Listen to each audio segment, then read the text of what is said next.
Welcome back to the Red Couch Reading Room. I hope you had a great time starting Treasure Island this week and also looking at our essay, How to Mark a Book by Mortimer Adler.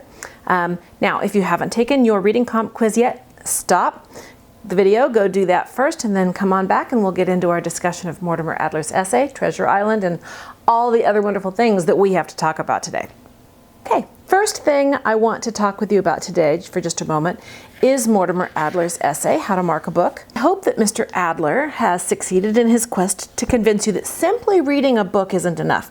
In order to really understand and process any work of art, including literary pieces, you need to interact with it.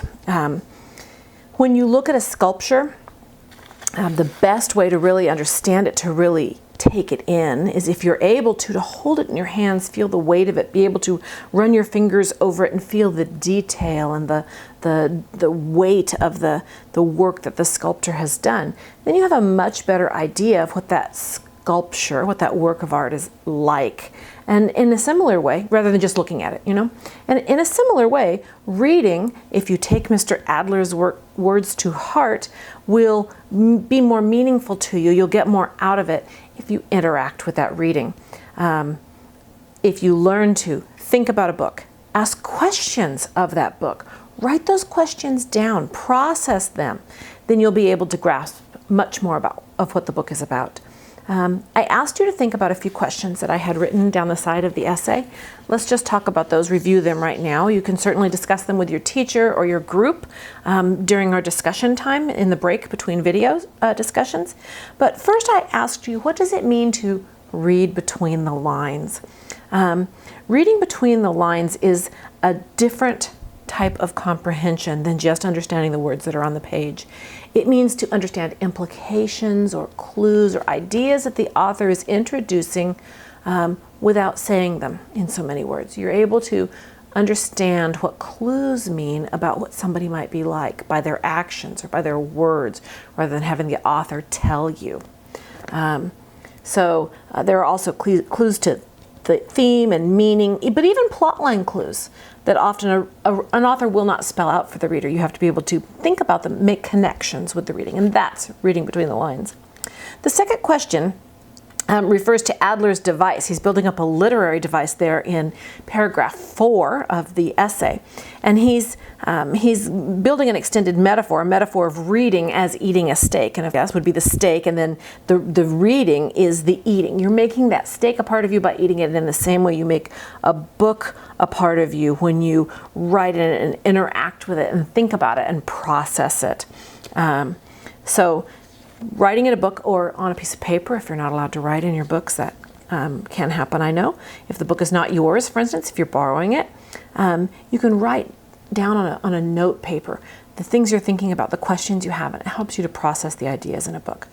So the next thing you see is Adler's extended metaphor of a book as a score of music also.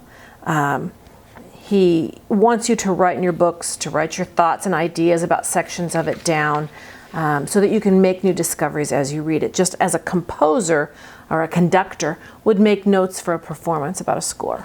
When I conducted this last time, we did this and it did or didn't work, so next time we're going to try this. You're making notes for your next reading, so he's assuming you're going to come back to these great books time and again. Then down in paragraph 9, that was paragraph 8, I'm sorry, the score of music was in paragraph 8. In paragraph 9, he says, awake. You must be awake. It keeps you awake. What does that mean? I mean, don't you have to be awake to read? Yes, awake in what sense? Not just conscious, but alert. Our senses awakened and actively looking for meaning, structure, and artistry as you read. Then in paragraph 10, he alludes to two people. He alludes to John Dewey and a Mr. Valley. And I ask you, who are those people? And if you did a little research, you would be able to find that John Dewey, on the one hand, was a person of great weight and intellect, a philosopher, an educational reformer. He actually he wrote deeply intellectual and dense works that would require the utmost effort to actually read through. The second man, of no less value, but of a different occupation, was a singer. He was the first of what became known as the crooners back in the, I guess, 30s and 40s, before my time. But Frank Sinatra was considered a crooner, Perry Como, just a very smooth as butter kind of voice. So Adler is saying one requires close attention to dissect his works and understand his meanings. The other requires nothing more than ears to enjoy, right? His crooning, his singing. So there's a difference between a book you pick up to read on the beach on a summer afternoon and you're just spending time. There's a difference between that and a great work of literature that you're going to need to dissect and be intellectually alert in order to really fully grasp. Great ideas merit the work that it takes to absorb them. Okay. Finally, Mr. Adler has a set of bulleted ideas down here in paragraphs 15 and on that are ideas that might help a reader to interact with and absorb a great book. And I hope you take the chance to try one or two of these, perhaps even especially the ones that don't appear to you to be something you would normally do. I will tell you right now, I never read a work of fiction, but what I draw an elements of fiction diagram on the back pages, the blank pages at the back. Analyzing the structure of a book helps me to understand it. It helps me to be able to hook the other events of the book into their place and understand, okay, this is building tension, this element is part of the denouement, just wrapping up. It really helps me to be able to think about how the structure of the book is laid out. In addition, I'm an inveterate underliner. I underline beautiful or important sentences. I vertically line by the side of the page great sections of import. I star thematic ideas. And yes, I confess, I fold the pages down in books whenever I think I might want to go back and reread something. My pages do tend to be dog-eared. I know that is considered almost anathema, but they're my books, and I get to interact with them as I would like. I've also been known to write in the margins, to ask questions, make a note of another related passage, see page 74, and star it.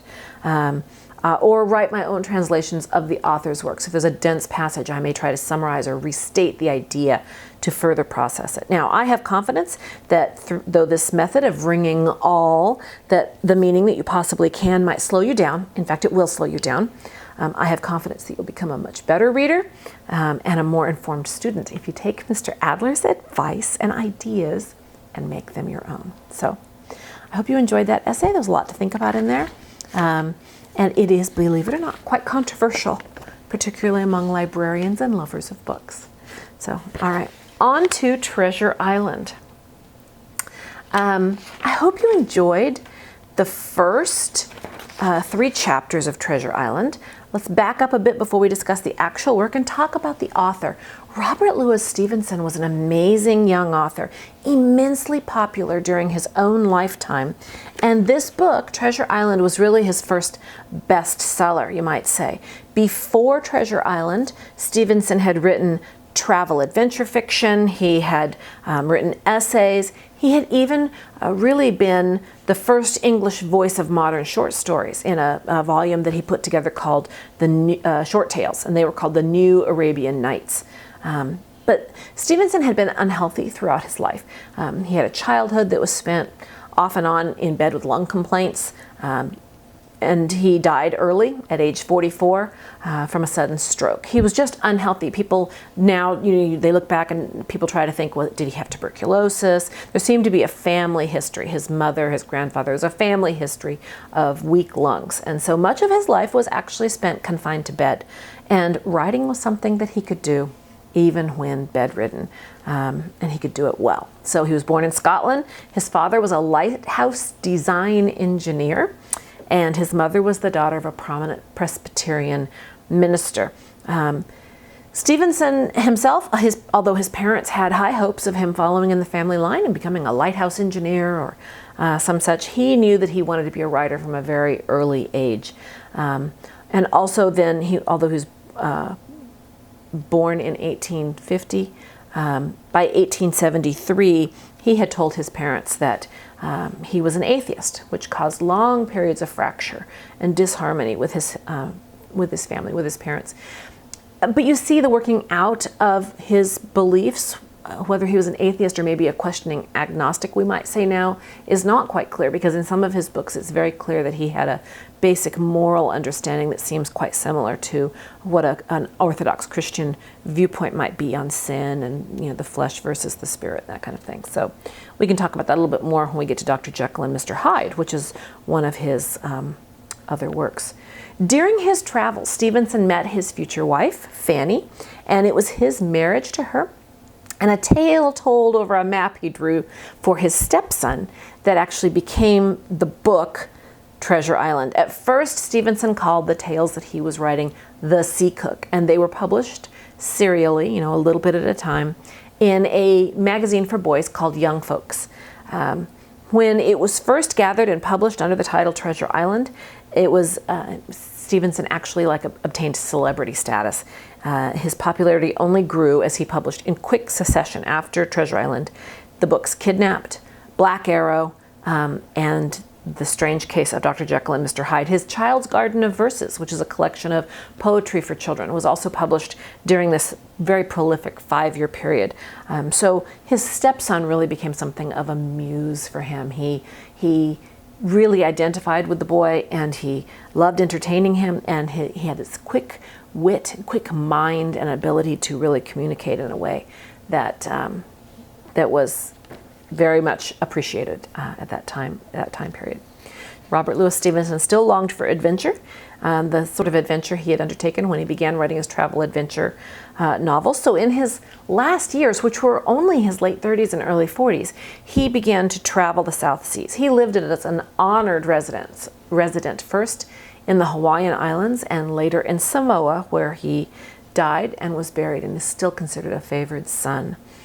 His most literary works were probably his last works. They're the most critically acclaimed and considered the deepest. But the works that he's remembered for, funny enough, are the books that he considered written for young people, for children, an amusement. Treasure Island, his Child's Garden of Verses are timeless, and people still love them. So that's kind of the background to Treasure Island. It began as a map he drew for his stepson to tell a tale to him, spin a yarn. So now, Treasure Island is what's called a Bildungsroman novel. That's a genre, a type of the novel. It comes from the German words Bildung, which means formation or education, and Roman, which means novel. So it's literally a formation novel. It's a coming-of-age tale. It describes the transformation of the main character from child to adult, or from innocence to wisdom, and it traces their growing up years. Now, traditionally, in a Bildungsroman novel, there are 4 key things to watch for. Number 1, the individual's journey, the main character's journey towards development of character and progression towards maturity within a very particular time period or a specific structure. Often there'll be a journey where they go from place to place and they learn something at every stop. For instance, Mark Twain wrote Huck Finn. Huck Finn is a Bildungsroman novel. And as Huck Finn goes down that river with Jim, they put in at every port, and at every port he learns something. Jane Eyre, she goes from house to house and learns something at every house. Great Expectations. Pip seems to have a meal with everybody he knows, and at every meal there is some sort of revelation or learning or something to take in. So there's an individual journey, a quest of some sort, spiritual and often physical, or emotional maybe is a better word, and often a physical journey that goes with it. Number 2, there is a loss, a great loss, or a disappointment that is going to propel that main character to leave the safety of home or family at a young age. Okay. Number 3, there's going to be an evolution of the character that is long and difficult, and it includes a series of conflicts between what the protagonist wants and whatever the conflict is, right? Whatever he's pushing against. It could be the harsh judgment of society. It could be a villain. It could be simply the setbacks of being poor or impoverished or trying to overcome those things. So there's going to be this evolution that's long and difficult, and that comes with many setbacks. the character development is going to be as a result of many, many setbacks, trying and failing to overcome. And then the fourth thing is that journey is going to result in a change in the main character. He or she matures and changes in key ways. By the end of the story, the protagonist, our main character, will recognize and accept this change and his or her new position in society. So, Bildungsroman Roman stories were incredibly popular. They still are. And why do you think that might be? You know, everybody has to grow up. Coming of age, having that changing from a child into an adult is a protracted process that's often painful, and I think that it's a universal experience. It's a universal experience. So I think that's why they're so popular. Bildungsroman novels, as I mentioned, often have a quest scenario. The main character might take that journey or quest that parallels their emotional growing up, visiting different locales, learning different, or experiencing something different at each location, and that helps the main character grow up. In our case, we're going to think about Treasure Island for just a moment as it relates to those four key things. If you have indeed read only the first 3 chapters that I assigned, you may not realize it yet, but Jim Hawkins is about to go on a very important journey, a physical journey, as well as an emotional, a growing up, a coming of age journey. And that journey that he takes, the physical journey that he takes, is going to require him to grow up to be a man. You know, in his era, in the 1700s, there was a very strict code for what a gentleman was like, what a man was like. And Jim is going to have to grow up from a boy to a man, and that's going to happen on this journey. The second thing, we've already seen what the great loss is in Jim's life that's going to propel him out into the world, and that is the loss of Jim's father. In just another chapter or 2, his loss will be complete, and Jim will have no choice really but to leave the safety of his mother and his home and go out on an adventure. Adventure certainly comes knocking and calling for Jim Hawkins. Number 3, the evolution of Jim's character is shown through a series of conflicting ideas of what a man should be. Certainly there is an adventure tale that's being told, but there are also people competing to be a role model for Jim. There are men in his life that he's going to look at and interact with in very specific ways, where he will like certain things about them, he will dislike certain things about them, and Jim is going to be going through meeting these men, working and dealing with these men throughout this book. We are given notoriously evil examples by Robert Louis Stevenson, bold, brash, cutthroat, bloodthirsty pirates. And we are given gallant and noble, yet intrinsically flawed examples of gentlemen as well. So Jim is going to have to determine which is which and choose wisely, which characters he wishes to imitate, and with whom he should associate. So watching Jim navigate these details is part of a very exciting plot, and kind of gives us some edge of our seat reading too. And then the fourth thing, Jim does change. He does step up and take his place by the end of the novel as a man. Now, I'm not going to spoil the fun by telling you if he becomes a good man, a bold man, an evil man, or a pirate, but the journey certainly has its effect. He chooses key role models, and he understands, and he is his own man by the end of the tale. So one of the key things about this book is that it presents us with these unforgettable characters. There are primarily a main character, Jim Hawkins, and 4, maybe 5, but 4 certainly other key characters.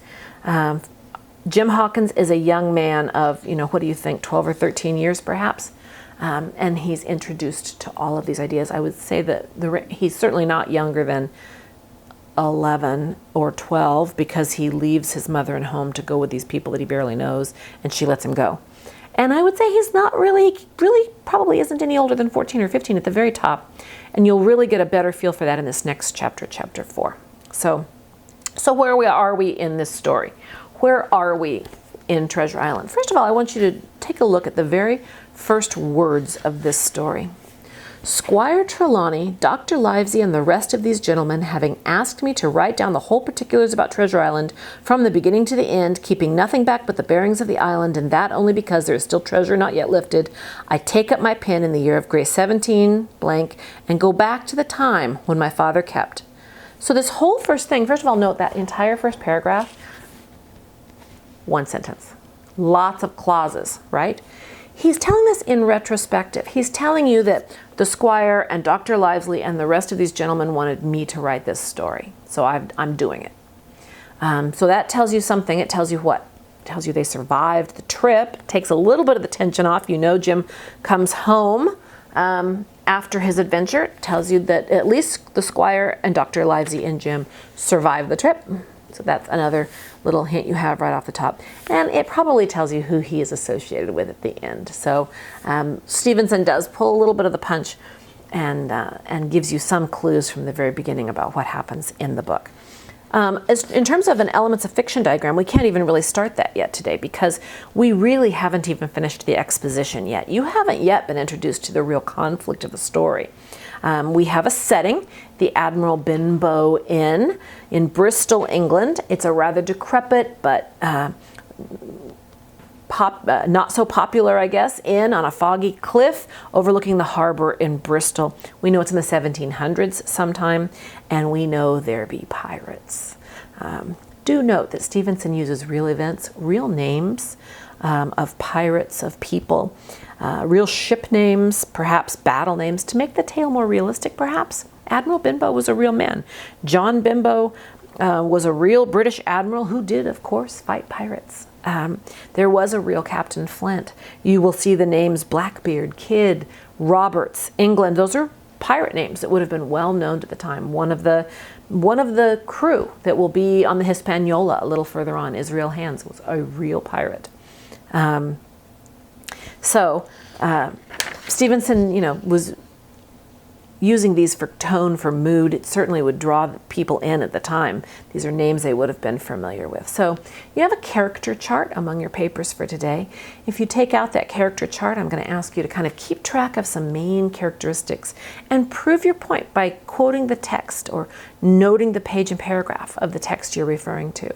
So, for example, the first person we want to deal with today, of course, we see Jim Hawkins, our main character, and the only other character that we've really met so far is the good doctor, Dr. Livesey. So let's just take a look at those two and see what we think so far. Now, Jim, he's young, he's timid, he's helpful to his parents, but he's afraid. There are just a few spare lines about his father also in chapter 1, and we see that he was a timid man and fearful before his death. The death of Jim's father robs him of that role model. He bursts into tears at Billy Bones' death. He's unsure, he's obedient and eager, but he doesn't make up his mind easily about what to do. He has nightmares when the captain asks him to keep a lookout. He says, in fact, here in chapter 1, how that personage haunted my dreams I need scarcely tell you. And for a paragraph, he goes on and says that one-legged man he was supposed to be keeping an eye out for haunted his dreams. So this is a boy. This is not yet a young man. He's unsure. He's not mature. And I think we can prove that from what we have read so far. Then there's Dr. Livesey. Let's look at Dr. Livesey. There's one really great scene. There are two events that we can use to characterize Dr. Livesey. Let's first look at the last few paragraphs of chapter 1. And you'll notice that, like a good Mortimer Adler reader, I have marked my book up pretty thoroughly.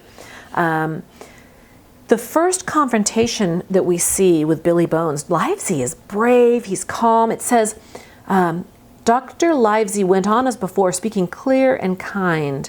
And voices stopped at once, all but Dr. Livesey's. He went on as before, speaking clear and kind. And then the captain glares at him and tells him to be quiet, and he says, were you addressing me? And then the old fellow's fury was awful. He sprang to his feet, drew and opened a sailor's clasp knife, and balancing it on the open palm of his hand, threatened to pin the doctor to the wall. The doctor never so much as moved. He spoke to him as before, over his shoulder and in the same tone of voice, rather high so that all in the room might hear, but perfectly calm and steady. So I think we could characterize the doctor here as brave, fearless, calm. And we would use this as evidence. We would cite this text, this page number, this paragraph, and perhaps quote, the doctor never so much as moved and following, right? So there's something I would say this is characteristic of the doctor. This is a confrontation. Honor versus villainy, and make no mistake, honor wins. Honor wins. Villainy is set down. It says at the end, the captain held his peace that evening and for many evenings to come. So Livesey, Dr. Livesey appeals to his own honor. He says down at the bottom here in the 1, 2, 3, 4th paragraph from the bottom of chapter 1. If you do not put that knife this instant in your pocket, I promise upon my honor you shall hang at next assizes. So he doesn't swear by anything. He says upon my honor. If I am an honorable man, you will. So he appeals to his own honor. He appeals to the law as a magistrate. He did not react in fear. In fact, he seemed nearly fearless. He was very calm. And he took control of the situation. By speaking in a voice that was high enough, loud enough for the room to hear, Dr. Livesey was taking control of the situation. He was allaying any fear from anyone in the room that this captain, this Billy Bones, was in control. No, he was making it quite clear Dr. Livesey's in control here, and he will settle this situation. So one other thing, just the page before that confrontation, when Jim is actually introducing the confrontation, he says about Billy Bones, he was only crossed once, and that was toward the end when my poor father was far gone in the decline that took him off. And he introduces Dr. Livesey. Dr. Livesey comes in the door and he says, I remember observing the contrast. The neat, bright doctor with his powder as white as snow and his bright black eyes and pleasant manners.